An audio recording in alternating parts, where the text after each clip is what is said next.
Pernah nggak sih ngerasain suasana di akhir-akhir Ramadan itu tiba-tiba jadi intens banget? Kayak ada semacam energi bareng-bareng gitu yang bikin semua orang jadi makin kenceng ibadahnya. Nah, kali ini nih kita bakal coba bedah bareng-bareng apa sih sebetulnya makna di balik fenomena ini, dan kita akan merujuk ke sebuah tulisan reflektif dari Kamarudin Hasan. Oke, kita mulai dari sini ya. Penulisnya membuka dengan sebuah perumpamaan yang kuat banget. Dan kita semua pasti bisa ngebayangin. Coba deh, bayangin stadion di menit-menit terakhir pertandingan final. Suasananya tegang, penuh harap, semua orang rasanya nahan napas kan? Nah, kurang lebih kayak gitulah suasana yang lagi dia gambarkan. Dan perumpamaan stadion tadi langsung jadi terasa nyata banget. Tanda-tandanya tuh ada semua. Masjid jadi makin ramai, tadarusnya makin gebut, doa rasanya jadi lebih dalam, lebih khusyuk. Atmosfernya tuh kayak dialiri listrik, intensitasnya naik drastis, dan bisa kita rasain di mana-mana. Dan inilah yang membawa kita ke sebuah fenomena yang menarik banget buat dikulik. Lonjakan semangat ibadah ini bukan sekedar rutinitas biasa, tapi udah jadi fenomena kesalehan musiman yang rasanya perlu deh kita lihat lebih dalam lagi. Oke, di tengah-tengah euforia ini, penulisnya justru ngasih kita satu pertanyaan yang nusuk banget. Pertanyaan ini jadi intinya pembahasan kita. Gini, semangat yang lagi ngegaspol ini bakal awet nggak? Atau jangan-jangan pas Syawal tiba, langsung kempes lagi? Wah, ini beneran jadi momen buat kita semua ngaca ya. Nah, buat ngejawab pertanyaan tadi, kita kayaknya perlu geser fokus nih. Bukan lagi ngelihat apa yang kelihatan dari luar, tapi coba intip apa yang ada di dalam. Kita masuk ke pertanyaan soal ketulusan, yang katanya inilah ujian hati yang sebenarnya. Jadi, poin utamanya tuh ini. Penulis mencoba mendefinisikan ulang apa itu puasa. Ini bukan cuma soal adu kuat nahan lapar dan haus dari subuh sampai maghrib. Bukan. Tapi ini lebih ke latihan buat menguji sejujur apa sih niat kita di dalam hati. Slide ini ngegambarin dua kemungkinan jalur motivasi kita dengan jelas banget. Di satu sisi, ada niat yang benar-benar tulus pengen dekat sama Tuhan, yang ujungnya bisa jadi transformasi karakter permanen. Tapi di sisi lain, ada kemungkinan kita, ya cuma ikut-ikutan jadwal sosial aja. Hasilnya, cuma jadi ritual sementara. Pertanyaannya, kita ini ada di jalur yang mana ya? Perbedaan niat inilah yang ngebawa kita ke pembahasan selanjutnya, soal jurang yang bisa aja muncul antara ritual yang kita lakuin sama transformasi karakter yang harusnya jadi tujuan utama kita. Nah, yang menarik dari pengamatan ini adalah seberapa sering kita lihat paradoks ini di sekitar kita.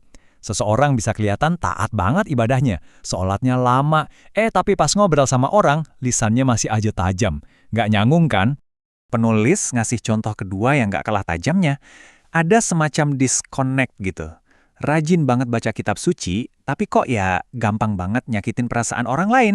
Seolah-olah pesan cinta dan kasih sayang yang ada di bacaannya itu nggak benar-benar nyampe ke perilakunya sehari-hari. Dan contoh terakhir ini benar-benar jadi penekanan poin utamanya. Dalam doa, kita minta ampun sama Tuhan kan? Tapi ironisnya, kita sendiri seringkali susah banget buat ngasih maaf ke orang lain. Ini nunjukin ada gap besar antara apa yang kita minta dari Tuhan dan apa yang kita kasih ke sesama kita. Semua paradoks tadi mengerucut jadi satu kesimpulan yang indah banget, yang dirangkum di kutipan ini. Jadi, tujuan akhir Ramadan itu bukan soal perubahan fisik atau rutinitas semata, bukan. Tapi transformasi mendasar di dalam diri kita, yaitu membuat ego kita mengecil secara permanen. Oke, kalau tujuannya adalah transformasi ego, terus buktinya apa dong? Nah, mari kita geser lagi pembahasannya buat ngelihat gimana perubahan yang abstrak ini bisa kelihatan dalam tindakan kita sehari-hari. Dan tahu nggak, standar yang dikasih penulis itu nggak muluk-muluk loh, nggak ribet sama sekali. Bukti hati yang beneran berubah itu katanya justru simpel dan kelihatan sehari-hari. Gimana cara kita ke orang tua, gimana kita sama pasangan, sama tetangga, dan yang paling penting gimana jujurnya kita pas lagi nggak ada siapa-siapa yang liatin. Nah, disitulah panggung pembuktian kita yang sebenarnya. Ini membawa kita ke argumen penutup yang paling kuat dari tulisan ini.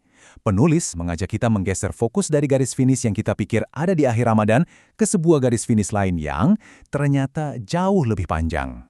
Buat ngegambarinya, penulis pakai analogi perlombaan yang cerdas banget. Hari-hari terakhir Ramadan itu ibarat lari sprint. Penuh tenaga, intensitas tinggi. Tapi perlombaan yang sesungguhnya itu adalah maraton, yaitu 11 bulan ke depan setelah Ramadan selesai. Jadi, poin krusialnya adalah maraton inilah yang bakal ngebuktiin semuanya. Disinilah konsistensi kita bakal diuji. Disinilah kita bakal lihat, apakah pelajaran dari sekolah Ramadan kemarin beneran ngeresep jadi bagian dari diri kita, atau cuma numpang lewat doang. Dan seluruh gagasan ini dirangkum dengan sempurna dalam kalimat penutup yang kuat banget ini. Ini jadi pengingat buat kita semua, kalau iman itu nggak berhenti di ucapan atau di atas sajadah. Iman itu butuh bukti. Bukti dalam setiap tindakan dan interaksi kita. Kita tutup pembahasan kali ini dengan pertanyaan terakhir dari penulis, sebuah pertanyaan yang ditujukan langsung ke kita semua. Dan jawabannya, nggak ada di masjid, bukan juga di dalam doa. Jawabannya ada di 11 bulan yang akan kita jalani setelah ini. Karena surga ternyata menunggu bukti.